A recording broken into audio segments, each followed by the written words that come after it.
Hello, magandang hapon sa inyong lahat. Okay ba tong bagong mask ko? Medyo masikip-sikip pa eh. Kasi fresh pa yung strap niya. Ito yung luma kong mask, di ba? Ito. Yan. So ito yung bago kong mask ngayon. Malinaw naman yung boses ko. Kasi may butas naman to eh. Anyway, mga kababayan ko. So meron mga pinasa sa aking video na hinihingi yung reaction ko. Unahin na natin tong isa. 'Di ba last time nag-viral ah yung lumalabas sa Imburnal. Hindi ko alam ano ba ito? Ano ba to? Bagong pauso ba to?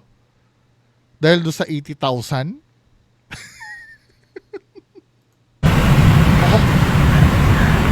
Ayan, nasira tuloy. Delikado yung ginagawa nyo ah. May dala pa kayong ano? Ano yung dala-dala niya na yon? Mga Marshall, lasa na kayo. Galing sa ilalim ng ano, ng adelantado. Ayun o. Wala pa. Sa Makati pa rin yung nag-viral Makati pa rin yun, di ba? Sa Makati pa rin meron. May makitang Marshall eh, ano. May inuho kaya atang bangko tong dalawang to ah. Dalawa. Bantayan nyo na yan.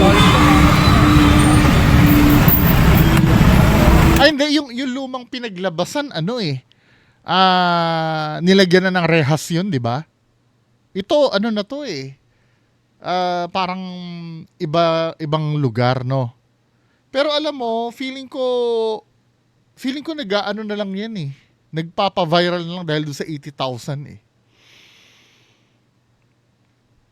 Or yung talagang meron talaga silang ginagawa dyan sa ilalim. Kasi ako hindi ako maniwala na meron silang ginagawa na merong ibang dahilan. Feeling ko meron talaga yan, hindi lang talaga masagot-sagot sa ngayon. Meron silang ginagawa dyan na hindi maganda. Feeling ko lang. Kaya kabulshitan yung sinabi ni ate na, di ba, nung una, nabagsak lang daw yung, nalaglag lang daw yung box cutter niya dun sa loob na, di ba? Or baka sinasadya na lang nila yan dahil dun sa 80,000 na makukuha. Kaya nga ako din, naghanap din ako ng Imburnal ngayon eh. Anyway, next video. Ito, pina-react din sa atin. Ano meron dito? Nice niya sa akin, Andy. Kaya naman to gagawin ko sa kanya. Oh, di ba?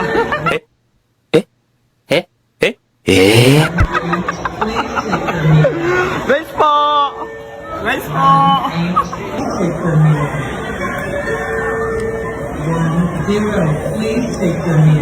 Ito kami sa inasal, tapos hindi ani rice niya sa akin, Andy. Kaya naman to gagawin ko sa kanya. Oh, di ba?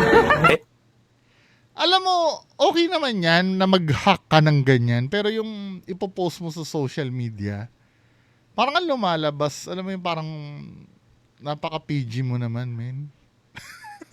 Ano ba itong kasama mo? Ka-date mo ba to? Parang, dinadamay mo pa sa pagiging PG yung kasama mo. Ano ba sabi sa comment section?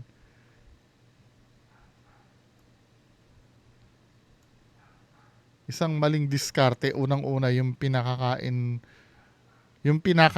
o kinakain mo ay galing na sa panglalamang sa kapwa.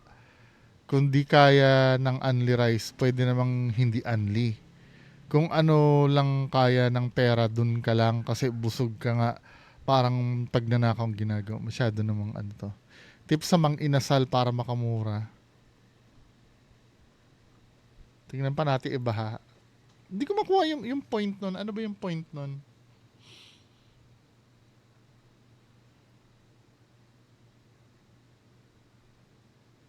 Punta ka namang inasal na may baong Jollibee.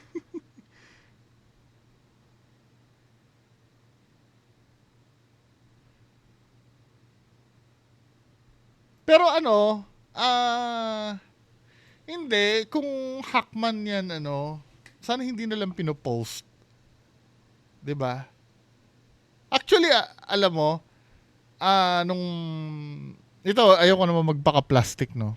Noong nagtatrabaho kami, nagawa ko na rin yan sa kasamahan namin na hindi naka-unli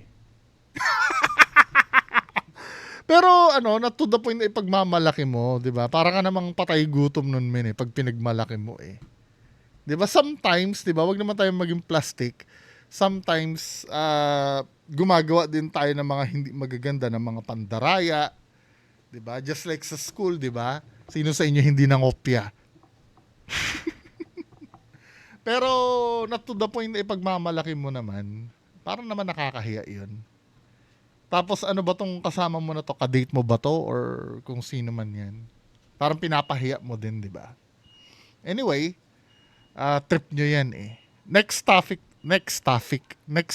tayo mga kababayan ko. So ito, actually ilang araw na itong, ilang araw na tong nagva-viral din. Alam niyo yung concert sa West Philippine Sea? Ito Ano ba to? 5702. This is China Coast Guard 3306. You have entered sea area under the jurisdiction of the People's Republic of China. Please comply with relevant international conventions and the Chinese laws and regulations. 菲律宾海警9702船，我是中国海警3306舰，你船已进入中华人民共和国管辖海域，请你船遵守相关国际公约和中国有关法律法规，依法。 Ito yung magsasagawa ng naharang sila ng China. Nag-radio challenge ang China. So ito yun yung gumawa ng concert doon. Hindi ko rin nakukuha yung ano ba yung punto nila dito? Kabado na sobrang saya dahil naiparating namin sa mga kapwa nating Pinoy na dapat puntahan natin yung mga lugar na ganito dahil atin to. Sana malaya tayo makapunta o makapag-leg sa mga ganitong lugar na sariling atin. Ano daw? Ito yan ba't mga mukhang Chinese ito? Korean!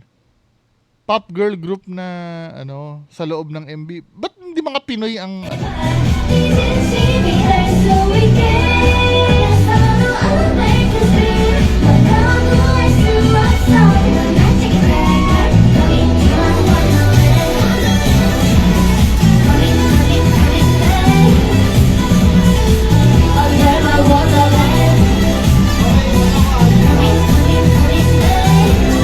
Bakit mga Korean na nagko-concert doon?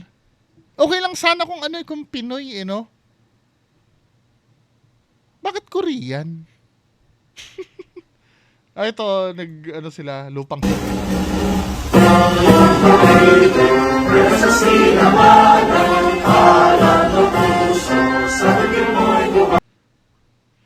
Tapos ito. Teritoryo namin to, wala kayo nandito. Singer na pala si Manny Pacquiao Sobrang dami na namin ibibigay. Teritoryo namin to, wala kayo nandito. Pero to be honest, nagigets ko naman yung nila, yung purpose. Nagigets ko naman na yan nga yung tema, pero ang hindi ko nakukuha, bakit nagdala pa sila ng K-pop group diyan? Pati itong to, 'di ba? Indonesian. Ano 'yun? Bakit ganon? Ang tema nga ang concern niyan atin ito, 'di ba? Concert sa West Philippine Sea, atin ito. Ba't merong may mga K-pop tsaka Indonesian? Hindi ko nakukuha. Sana man lang nila yung mga kilalang singer natin or kahit yung mga yung mga influencer din nila. Pero pati ito Horizon, Peace and Solidarity.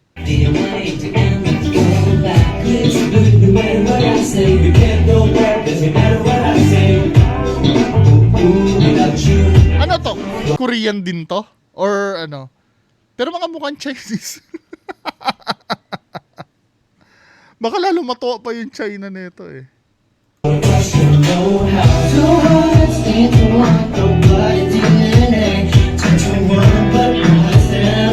Yung ano, yung konsepto ng ginagawa nila, yung concert, sa akin, no, kahit marami nagbabash, ano eh, okay din naman. Wala namang masama for me.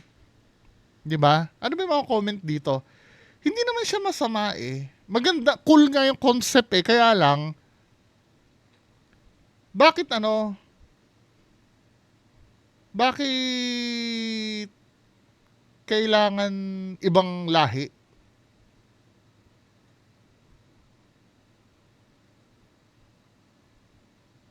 Parang hindi ko ano. Okay lang, okay to. Hindi, walang problema sa akin. No? Walang problema sa akin. Siguro naman ang hingi ng permiso yan eh.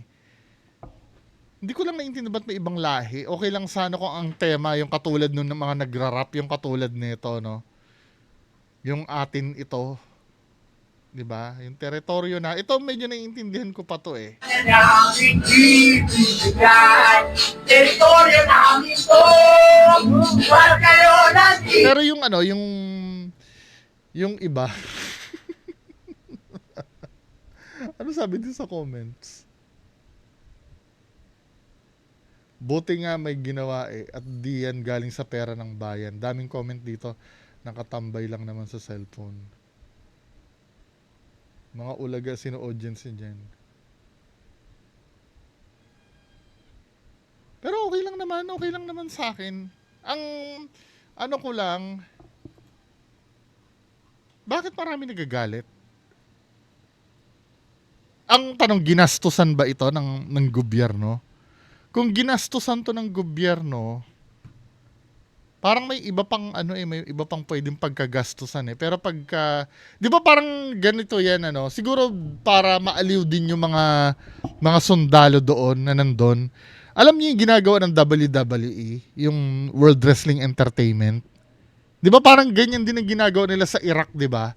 Yung tribute for the troops na ginagawa ng WWE.